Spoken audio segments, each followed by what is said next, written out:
Что сделал ваш краш, что мгновенно заставило вас потерять к нему или к ней интерес? Привет, ребят! Спасибо, что откликнулись на мою просьбу в прошлом ролике. Ну что, давайте и здесь с каждого по комменту длиннее 4 слов. Спасибо всем, кто поддерживает меня. Ну а пока ты ставишь лайк, я начинаю.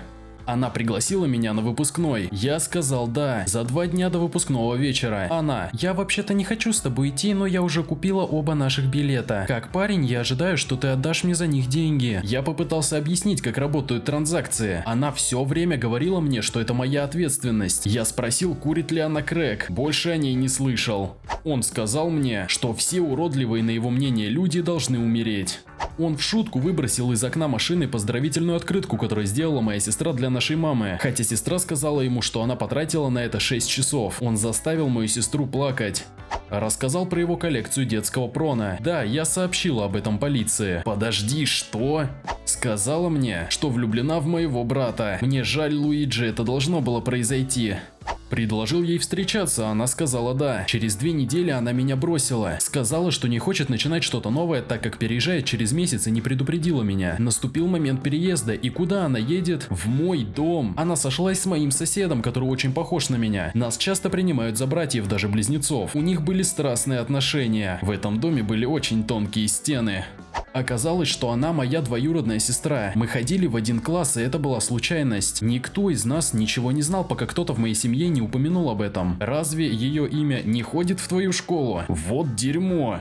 Она ахнула моего отца. Ах, не ее отца, чтобы показать доминирование. Нам было по 5 лет, мы планировали свадьбу с блинным пирогом, когда повзрослеем. Меня пригласили на его день рождения, и он вместе со своим другом залез на дерево. Мой жених стоял выше и вдруг помочился на своего друга. Мы так и не поженились. Блинный свадебный торт, потрясающе. Хотел бы я прочесть это до того, как женился. В его защиту скажу, что люди, как правило, вырастают с подобных вещей, или это превращается в фетиш.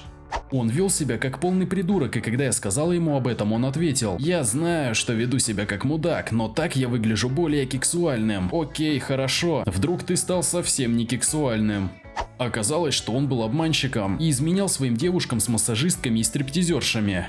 Я набрался смелости и пригласил эту девушку на свидание. Она сказала да. На свидании все время она продолжала сплетничать о ком-то, всех поливала дерьмом. Я помню тот момент, когда я осознал, что она была очень незрелой и подлой.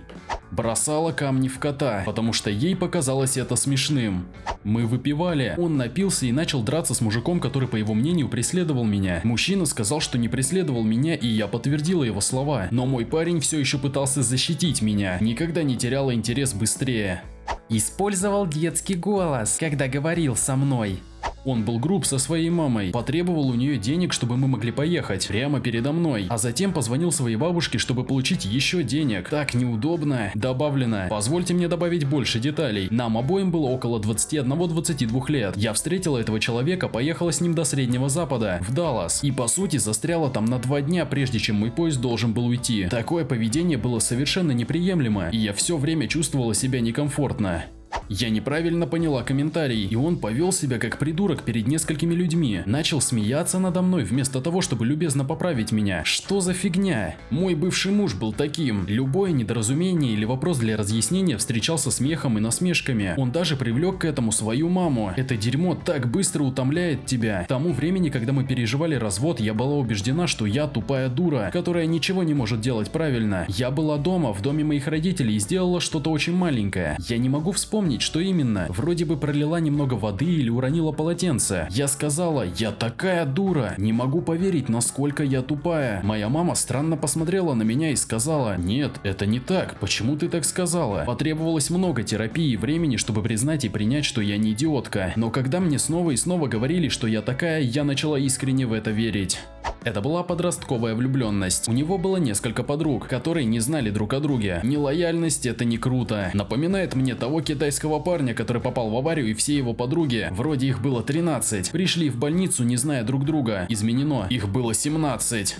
Мой интерес угас, потому что он хвастался тем, что не читал и не видел смысла читать. Я думала, что может быть смогу передумать, но сомневалась, стоит ли это того или нет. Потом я проехала мимо него, он припарковался за пару улиц от своего дома, просто сидел в своем грузовике и курил. Думаю, это было немного странно, за исключением того, что позже я спросила его об этом, он солгал и сказал, что работал на другом конце города. И кроме того, он все равно даже не курил. Я решила, что он не стоит никаких усилий, интерес пропал. Изменено. Думаю, мне следует дать больше контекста. В то время я училась в аспирантуре, любила читать и учиться, работала в библиотеке и планировала стать учителем. Я чувствовала, что у него, вероятно, был плохой опыт чтения в детстве, так что, возможно, я смогу ему помочь и привести его в порядок. Не то чтобы он просто не любил читать, он был против чтения. Типа хулиган из фильма 80-х «Чтение для ботаников». Это настолько чуждо мне, что сначала я не думала, что он серьезно настроен. Кроме того, у нас было несколько разговоров о курении, он сказал мне, что не курит, ненавидит курение и так далее. Он солгал об этом. Оглядываясь назад, я понимаю, что все это было непросто и плохо. Не знаю, как я оставалась заинтересована им так долго.